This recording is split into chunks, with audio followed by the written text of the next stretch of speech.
Moi c'est Raph, le frère de William. Je vais vous raconter ce que j'ai vécu ce jour-là. Ce fameux soir de match. Les gyrophares rouges et bleus de l'ambulance s'éloignaient dans la nuit.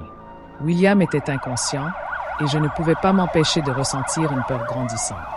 Papa essayait de rester calme, mais quelque chose, dehors, était en train de changer.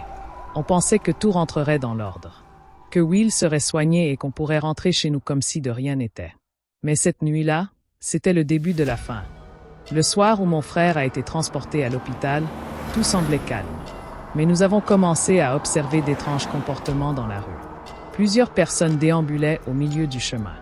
Des gens que je connaissais très bien semblaient méconnaissables. Papa disait que c'était normal. Mais moi, je savais qu'ils étaient différents. Les regards vides, les mouvements lents, ils étaient tout sauf normaux. Je crois que mon père voulait diminuer la tension, mais il était très inquiet. Il me répétait de ne pas regarder les gens. Comment pouvais-je ne pas regarder? Tout ce que je connaissais semblait s'effondrer. Quand nous sommes arrivés à l'hôpital, c'était le chaos. Des malades étaient éparpillés partout. Certains étaient couchés par terre, d'autres toussaient de plus en plus.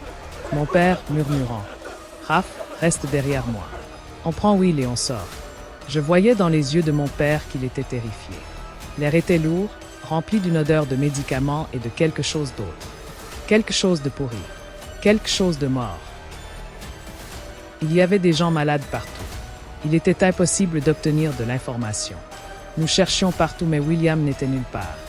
J'ai ensuite trouvé un corridor très sombre. Le genre de corridor qu'on évite à tout prix. Mais nous n'avions pas le choix. Il fallait aller voir. Mon cœur battait trop vite. C'est à ce moment-là que j'ai entendu ce bruit pour la première fois.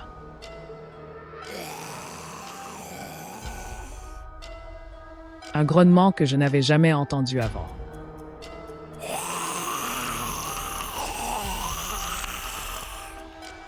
Ce n'était pas humain, il fallait trouver William et dégager au plus vite.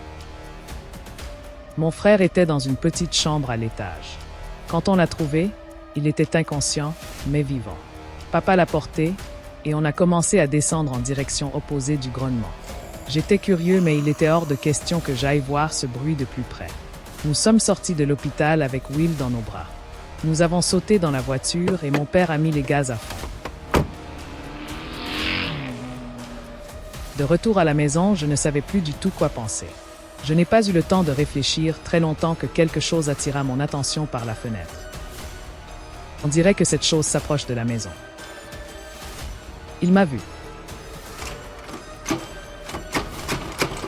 Je ne pensais jamais vivre ça autre qu'à la télévision.